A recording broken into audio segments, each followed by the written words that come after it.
time to step in to your true creative potential. In the hundreds of writers that I have spoken to, about their writing journey, about the struggles that they've experienced, they all have one thing that they often refer to, which is that this desire to write, this urge to put words on the page, it never really went away. They may have tried to step into a regular job, or maybe they fell off the writing wagon and they abandoned their novel.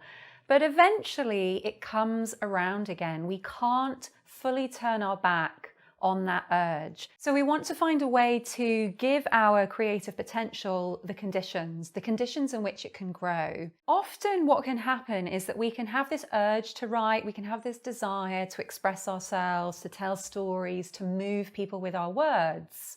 But we also have some layers in the mind where we're thinking, I'm not really a creative person, or my ideas aren't really that special.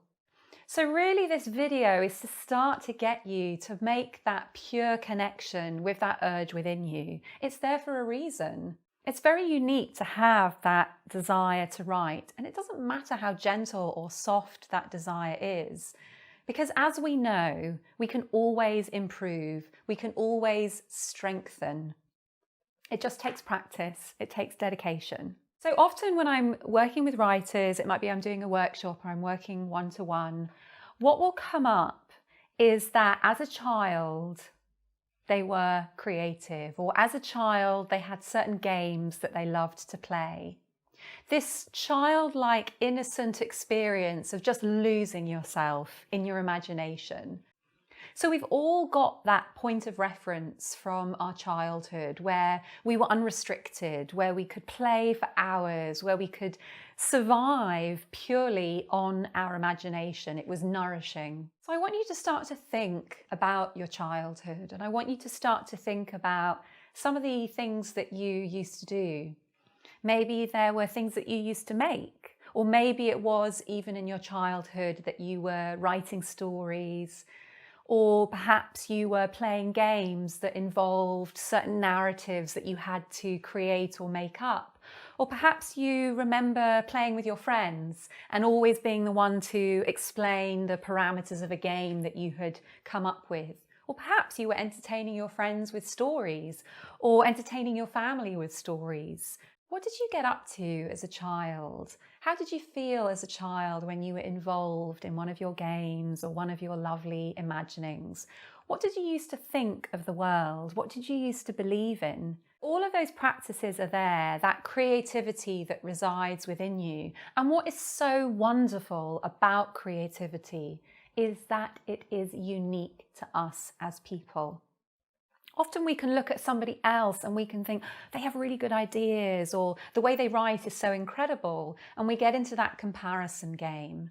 And what happens when we get into the comparison game is that we stop having the spotlight on ourselves and our true creative potential. So I want to put that spotlight back on you. I want you to imagine as a child how you felt, the things that you thought, the things that you imagined. And I want you to now begin to bring that into your present life and to think of those conditions that you had as a child that really spurred your imagination. If I reflect back when my writing was not going as I wanted it to go, I remember that I was really punishing myself. Not consciously, I wasn't getting up each day and saying, right, I'm going to punish myself today. But I realized that in the actions I was taking, it was a form of punishment because I was really starving myself of nourishment. And I don't mean food, I mean creative nourishment. I wasn't spending nearly as much time outdoors as I do now. I wasn't spending as much time in those pursuits that for me really nourish my creativity. I was actually spending more time supposedly working, but I wasn't producing. So now I've come into a place where I really understand what inspires me. For me, it's being out in nature. And also for me, it's being in movement.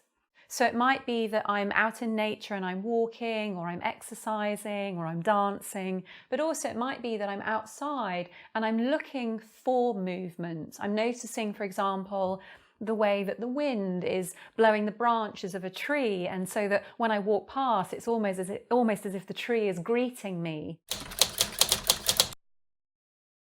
Just take a moment now while the video finishes to get really clear about how you're going to incorporate this learning into your week ahead. So knowing what you know about the conditions that you need for creativity and about how your potential exists within you, what are you now going to do over the week ahead to really honour and nourish and grow your creative potential? I wish you loads of fun with this one, and really looking forward to continuing this amazing journey with you in a week's time. I'll see you then.